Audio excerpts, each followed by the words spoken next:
우리 한번 따라서 하십니다. 나는 하나님의 백성입니다. 나는 신사람, 나는 교회입니다. 우리가 3주에 걸쳐서 저 에베소서를 이렇게 보고 있는데 정말 에베소서가 원래 이제 우리 신학교에서 가르칠 때는요, 에베소서는 교회론이라고 그렇게 가르쳤거든요. 교회에 대하여. 교회라고 하니까 무슨 건물을 자꾸만 생각하시는데 그게 아니고요. 지금 우리 백합이라고 하는 교회가 이렇게 모여 있잖아요. 교회는 건물이 아니고요. 신령한 하나님이 구별한 하나님 백성의 모임이에요. 이게 교회라고 하는 거예요. 그래서 제가 설교할 때 계속해서 교회 할 적에는 나라고 생각하세요. 그 다음에 또 이방인 할 적에는 유대인들을 제외하고는 다 이방인이에요. 유대인을 제외하고는 다 이방인이에요. 유대인 크리스찬, 이방인 크리스찬 하면 다 나예요. 우리예요. 그걸 염두에 꼭 두시길 바랍니다. 그걸 안다고 한다면 도울 최용욱 교수인가요? 그분이 이상한 말을 했는데 절대로 흔들릴 힘이 없어요. 엉뚱한 소리 안 합니다. 확신하시기를 축원합니다. 여러분, 바울은 에베소 옥중입니다. 옥중. 감옥 안에서 이 에베소서를 썼습니다. 어디서 썼다고요? 감옥 안에서요. 바울이 감옥에 갇힌 이유는요, 오늘 1절에도 있습니다만 예수님의 일 때문이에요. 예수님의 일이란 전도하다가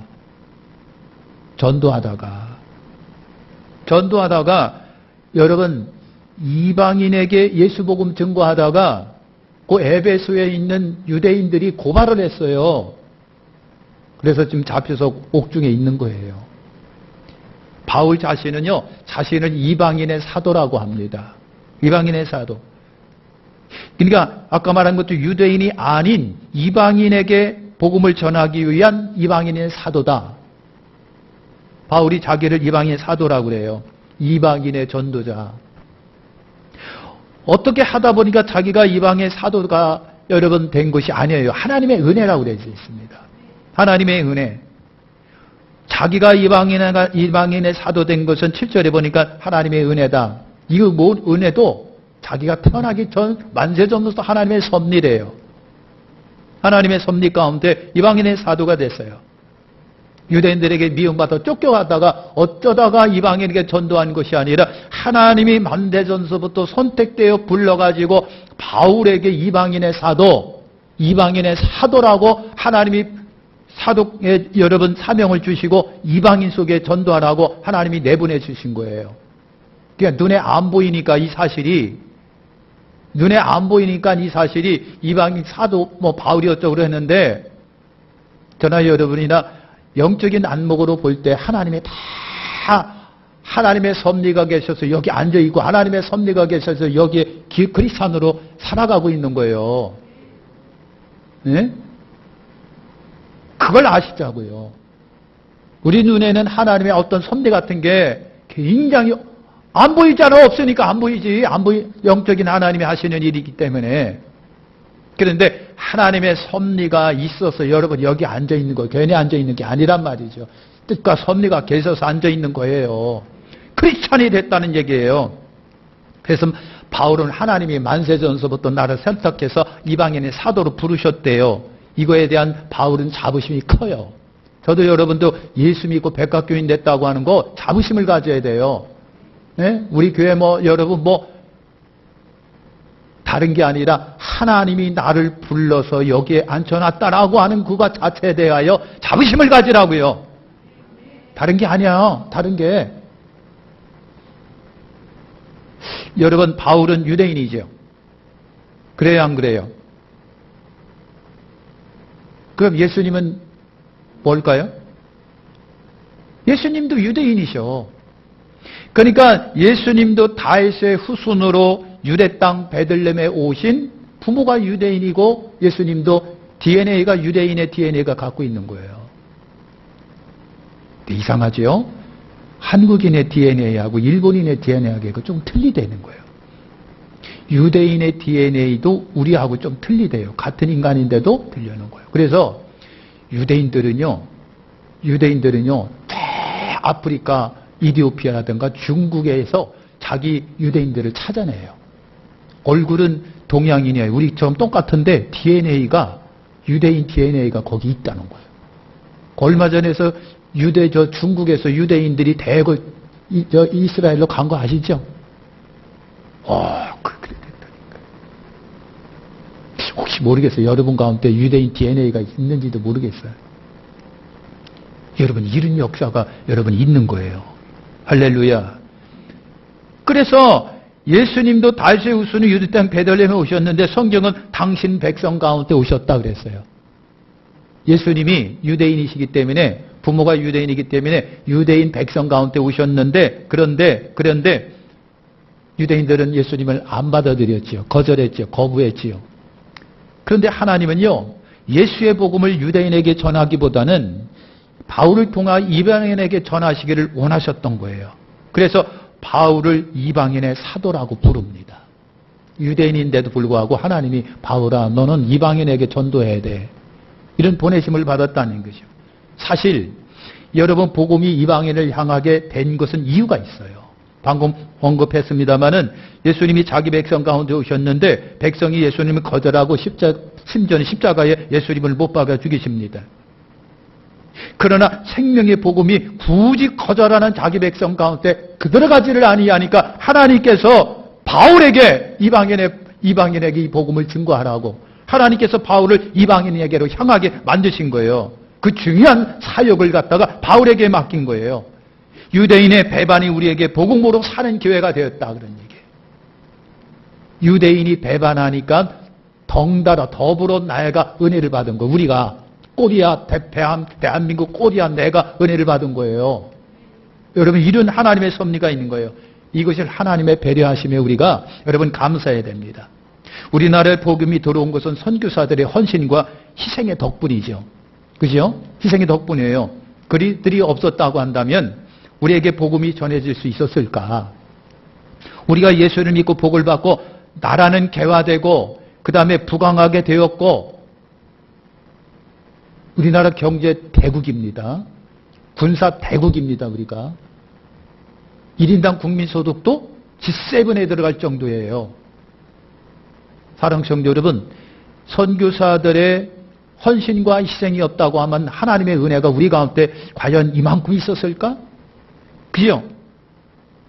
여러분, 선교사들의 헌신적 희생이 없다고 한다면 안 될 일이지요. 그래서 우리는 생명을 버리며 이 작고 미개한 나라에 와서 희생하며 예수 복음을 전한 그들에게 사실은 우리가 감사를 해야 돼요. 감사해야 돼요. 또 반면에 바울이 없었다고 한다면 아시아와 유럽의 복음이 전해졌을까? 바울이 매맞고 헐벗고 줄이고 옥에 갇히면서도 굴하지 않고 복음을 이방인에게 여러분 전했잖아요. 아니면 바울이 그와 같은 희생과 헌신의 역사가 없었다고 한다면 아시아의 복음이 전해졌을까? 유럽의 복음이 여러분 전해졌을까? 그런 입장에서 본다고 한다면요, 우리는 바울의 매맞음과 헐벗고 굶주려가면서 이방인에게 복음 전거한 것을 진짜 감사해야 돼요. 진짜 감사해야 돼요. 그죠? 선교사들에게 헌신했던 그것도 감사하고, 또한 반면에 사랑하는 성도 여러분, 바울을 이방인의 사도로 세워주신 주님의 은혜가 아니었다고 한다면 바울이 아시아 쪽을 향하여 발걸음을 옮겼을까? 우리에게 복음이 증거되는데 하나님이 바울을 허락하시고 보내지 않았다면 어떻게 됐을까라고 하는 생각도 해봐요. 그러면 결국은 하나님께 감사드리는 거예요. 하나님 고맙고 감사합니다. 우리에게 이와 같은 복음을 주셔서 감사합니다. 하나님은 왜 바울을 이방인의 사도로 세우셨을까? 여러분, 왜 자기 백성을 제쳐두고 이방인에게 복음을 전하라고 하셨을까? 무엇을 전하라고 하셨을까? 오늘 말씀에 보니까 하나님이 바울에게 이것을 전해, 예수님께서 계시 속에서 바울아 이것을 전해 라고 했던 것이 세 개가 있더라고요. 첫째가 뭐냐면 8절에 보니 그리스도의 풍성함이래요. 그리스도의 풍성함. 바울은 8절에서 모든 성도 중에 지극히 작은 자보다 더 작은 나에게 이 은혜를 주신 것은 측량할 수 없는 그리스도의 은혜를 이방인에게 전하게 하시고, 여러분 그랬잖아요.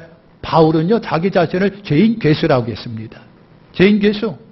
바울은 여러분 유대인이고 바리새인 중에 바리새인이고 정통 유대교 신자여 율법주의자였었어요. 하나님에 대해서는 열심히 특심했었어요. 그래서 예수 믿는 크리스찬들을 갖다가 너무 미워가지고요. 하나님을 대적하는 무리들이라고 해갖고 너무 미워가지고요. 곳곳에 돌아다니면서 예수 믿는 사람은 잡아다가 옥에 쳐놓고 고문하고 때리고 그랬던 사람이에요. 그런 그가 담에서 크리스찬들을 잡아들이려고 가다가 빛 가운데 우리 주님을 만납니다. 그리고 깨집니다. 그 이후로 여러분 예수의 증거자가 됐는데 이방인의 증거자가 된 거예요. 이방인의 증거자.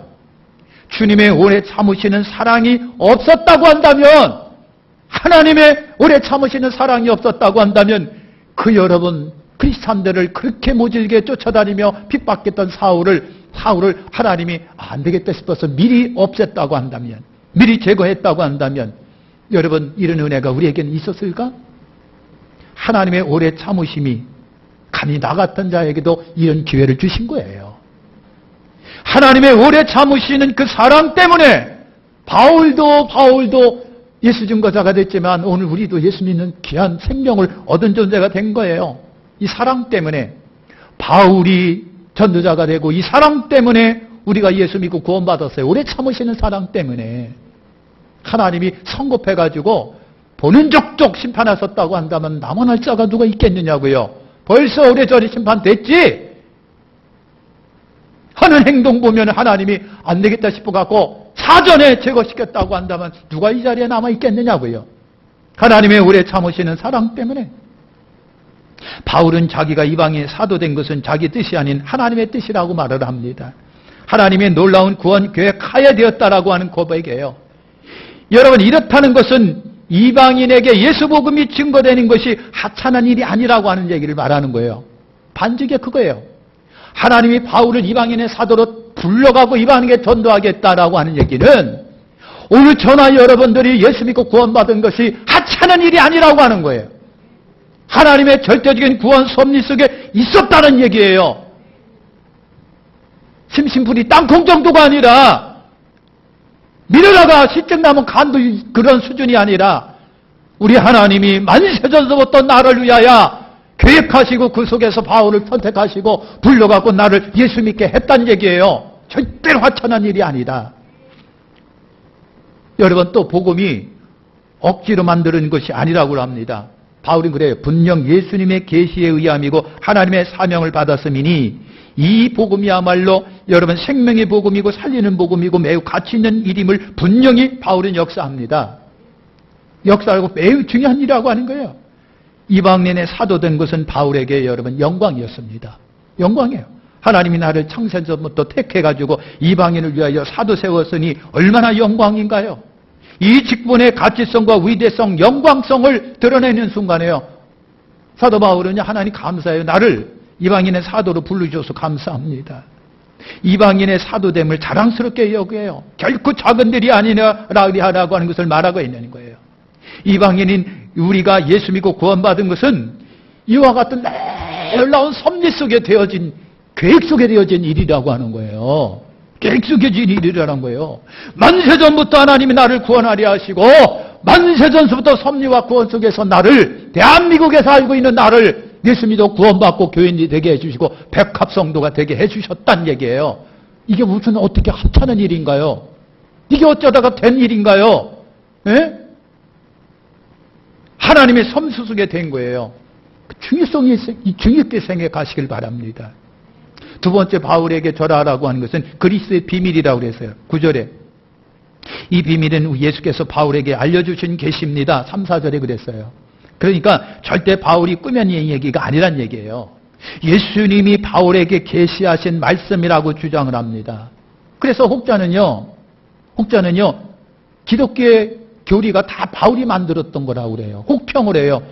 아시잖아요. 왜 이렇게 하신 분이 그랬잖아요. 그러니까 또 그걸 따라서 해서 그려. 기독교는 바울이 만든 종교야. 이렇게 얘기를 해요. 참말입니다. 여러분 말씀을 합니다. 바울이 이걸 깨달은 것은 누구의 계시다? 예수 그리스도의 계시라고 그래요. 계시라고 하는 건 하나님이 바울에게 알려주셨다. 그 말입니다. 그래서 우리의 이 기독교의 복음의 진리 교리가 나온 거예요. 바울이 만들었다고요? 사람이 만들었다고요? 누가 만들었다고요? 아닌 거예요. 출발이 창조주 하나님이세요. 하나님. 분명히 주님이 계시하셔서 알게 된 진리. 이것이 생명의 예수의 복음이에요. 그래서 바울에게 우리 주님께서 이 비밀을 알게 하라. 그러면 여러분 이 비밀이 뭐예요? 이 비밀이 뭡니까? 예수 그리스도의 십자가의 죽으심과 예수를 믿음으로 유대인과 이방인이 하나가 된다는 내용이잖아요. 우리 1절에 첫 번에도 말씀드리고 두 번째 시간에도 말씀드렸던 그거예요. 유대인과 이방인이 예수 그리스도에 안에서 하나가 되어 우주적인 교회, 신령한 교회 공동체를 여러분 이룬다고 그랬잖아요. 이렇게 됨으로 이방인은 영적 이스라엘이 되고 이방인도 예수 안에서 유대인과 함께 그들이 누리를 복을 우리도 누린다. 아브라함에게 하셨던 축복을 오늘 유대인만 누리는 것이 아니라 믿는 예수 그리스도 안에서 저와 여러분들이 신령한 유대인과 이방인이 한 공동체가 되고 하나가 되어 예수 그리스도 안에서 아브라함이 누릴 수 있는 축복을 오늘 우리도 누린다. 이것이 비밀이에요. 이방인인 오늘 우리가 예수 안에서 예수를 믿음으로 말미암아 유대인과 신령한 영적 공동체를 이루어 그 유대인들이 아브라함의 축복에 동참한 것처럼 오늘도 우리도 이방인인 오늘 우리도 영적 이스라엘이 되어 아브라함의 신령한 축복에 우리도 반드시 동참하고 참여한다. 우리도 그런 복받은 자가 되었다라고 하는 거예요. 이것이 그리스도의 비밀이에요. 6절에 보니까 이방인들이 복음으로 말미암아 그리스도 예수 안에서 함께 상속자가 되고 함께 지체가 되고 함께 약속에 참여하는 자가 됨이라 그랬어요. 할렐루야. 이게 복이에요. 우리는요 그리스도 비밀에 참여한 당사자들이에요. 저와 여러분들 그렇다니까요. 하나님의 우주적 계획에 선택된 신령한 존재들이 있는 거예요. 저나 여러분이 다 그렇다니까요. 예수 믿는 성들이 다 그렇다니까요. 우주적 신령한 존재들이에요. 공동체 일원이에요. 근데 이걸 어떻게 이렇게 함부로 대합니까? 믿어도 되고 안 믿어도 되는 수준이 아니라니까요. 네? 이런 사실을 깨달았으면요. 하나님께 감사하고 하나님 나를 이방인이 나를 신령한 영적 이스라엘로 만들어주셔서 아브라함의 축복에 동참하는 자를 만들어주셨으니 아버지 감사합니다. 그러셔야지. 그런 의미로 인사합시다. 감사하지요. 감사하지요. 세 번째, 교회의 신비를 전하게 함이라고 그랬어요. 여러분, 우리가 생각할 때 교회라고 하니까 아이고 교회니까 그냥 얼굴 보기 싫은 사람도 있고 교회니까 그냥 막 이중인격자들만 하고 에이. 그런데 성경적으로 볼 때 이 교회라고 하는 것이 굉장히 신비스럽다는 거예요. 알아요? 몰라요? 전선희 집사님 교회는 신비스러운 거예요. 여러분 10절에 보니까 교회로 말미암아 하늘에 있는 통치자들과 권세들에게 하나님의 각종 지혜를 알게 하려 하심이리라. 하늘에 있는 통치자, 권사들, 천사들이 굉장히 궁금스럽게 여기면서 도대체 교회가 뭐야? 교회가 도대체 뭐야? 하면서 저들에게 하나님의 놀라운 비밀을 가르쳐 주는 것이 교회랍니다. 이것이 교회예요, 교회. 그거 아버지 마. 교회가 이렇게 굉장히 신령한 거야. 여러분 그런 거예요. 그러니까 교회는요 신비스러운 하나님의 성전이다라고 하는 거예요. 그래서 하늘의 천사들도 권세자들도 매우 궁금해하던 사항이 이거랍니다. 이 교회는 하나님의 아들을 통한 구원의 은혜의 결정체지요. 교회의 머리는 예수님이고 우리는 그분의 지체지요. 예수님은 포도나무여 우리는 가지되어 하나가 되어 있지요. 여기서 가지는 유대인과 이방인이 다 통합되어 하나가 된 것이 가지예요. 예수님이 포도나무시고요. 그래서 유대인과 이방인이 그리스도 안에서 여러분 신령한 교회 공동체를 이룬 거예요. 이 우주적 공동체, 신령한 공동체, 예수님, 유대인, 이방인이 하나 되어 하나님의 거하실 성전이 되어가느니라. 이게 교회예요. 할렐루야. 이 교회는요, 하늘의 천사들도 권세자들도 매우 부러워한대요. 천사를 우리가 부러워합니다. 어우, 천사 힘도 좋고 말이야, 날아다니고 말이야. 근데 부러울 게 없다는 얘기죠. 오히려 그들이 우리를 부러워한답니다. 왜? 우리는 당사자가 되어 예수 그리스도 안에서 하나님의 기업의 후사가 되어 하늘의 기업을 이을 아들들이에요. 자녀예요. 그런데 천사는 뭐예요? 우리가 부리는 종이랍니다. 이건 내 얘기가 아니라 성경 이야기예요. 그러니까 천사들 우리를 부러워하는 거예요. 네? 천사를 부러워하거나 천사 숭배하는 사람들이 있어요. 아니에요. 천사들이 우리를 부러워한다. 왜? 우리는 신령한 하나님의 기업을 이을 당사자이기 때문에 그런 거예요. 이 축복을 기억하시기를 축원합니다. 바울은 11절에 곧 영원부터 우리 주 그리스도 예수 안에서 예정하신 뜻대로 하신 것이라 여러분 그랬거든요. 그러니까 이 모든 것은 여러분 급조된 것이 아니라고 하는 얘기가 누가 만들어냈다? 어느 날 만들어냈다? 2000년 전에 누가 만들어냈다? 아니란 얘기예요. 사람이 만든 교리가 아니라고 하는 얘기예요. 만세전부터 예수 안에 예정된 하나님의 만드신 교회라고 하는 거예요. 이 하나님의 엄청난 구원의 프로젝트 속에 나나 여러분이나 그 이론으로 들어가 있는 거예요. 이것이 교회예요. 나에게 영적인 축복이에요. 겉으로 보기에는 교회는 세상 일반 사람들과 똑같다고 그랬지요. 먹고 마시는 거 똑같아요. 그런데 속은 달라요. 본질이 다르다고 하는 거예요. 영적 신령한 무리고 하나님의 백성이 그 기업의 후사예요. 이 은혜와 보배를 간직하고 지켜가시기를 예수님의 이름으로 축원합니다. 지켜가시자고 하는 거예요. 교회의 궁극적 목적이 저와 여러분들의 궁극적 목적이 뭔지 아십니까? 뭔지 아세요? 12절에 있는 것처럼 하나님께 나가는 거예요. 누가 하나님께 나갑니까? 감히 누가 나갑니까? 우리가 나가요. 우리가. 인류의 소망, 바램, 이게 뭔지 아십니까? 감히 우리가 하나님께 나가는 거다. 하나님께 나가는 거다. 하나님의 영광에 동참하는 거다. 그런데 인생으로 내가 할 수 있는 게 없다는 얘기예요. 그러면 우리가 어떻게 하나님께 나아가느냐고요. 12절에 보니까 우리가 그 안에서 그를 믿음으로 말미암아 담대함과 확신을 가지고 하나님께 나감을 얻느니라 그랬어요. 뭘로 나갑니까? 믿음으로 나갑니다. 믿음으로. 그러니 믿음이 없으면 하나님께 못 나가지요. 이 믿음으로 하나님 우리에게 다른 걸 요구하는 게 아니에요. 내 덕을 요구하는 것이 아니고요. 다 하나님이 요구하는 것은 우리에게 믿음이에요. 믿음으로 담대하게 하나님께 나가느니라. 예수님이 이 땅에 오셔서 우리에게 주신 이 말씀들을 믿음으로 우리는 하나님께 나가요. 이게 교회의 궁극적 목적이에요. 나나 여러분의 궁극적 목적이 뭐냐고요? 하나님께 나가는 거예요. 이 땅에서 여러분 돈 벌어서 잘 살고 하는 게 목적이 아니라 하나님께 나가는 거예요. 13절에 바울은 너에게 구하노니 너희를 위하여 나의 여러 환난에 대하여 낙심하지 말라 이런 너의 영광이라 그랬어요. 그러니까요, 오늘 여러분 바울인 옥에 갇혀 있어요. 옥에 갇혀 있다 보니까 한편에서는 우리 사도님이 옥에 갇혔네 슬퍼요. 한쪽에서는 조금 껄끄러운 사람들은 무슨 짓을 저지길렀길래 옥에 갇혔을꼬 그래요. 또 한쪽에서는 창피스러워 그런 사람도 있어요. 그런데 바울은 말합니다. 아니야, 내가 죄지어서 갇힌 것이 아니라 예수 복음 증거하다 갇혔다는 얘기예요. 역설적으로 보면요, 내가 감옥에 갇힌 것이 뭐다? 예수 복음을 진실로 전한다는 증거이기도 하다. 그래서 바울은 그럽니다. 환난 당하는 거 걱정하지 마라. 창피스럽게 생각하지 마라. 옥에 갇힌 거 창피스럽게 생각하지 마라. 전도하다가 딱이 맞는 거 창피스럽게 생각하지 마라. 예수 믿고 핍박하고 쫓겨나는 거 창피스럽게 생각하지 말라. 우리는 이 땅의 존재가 아니라 하늘의 존재예요.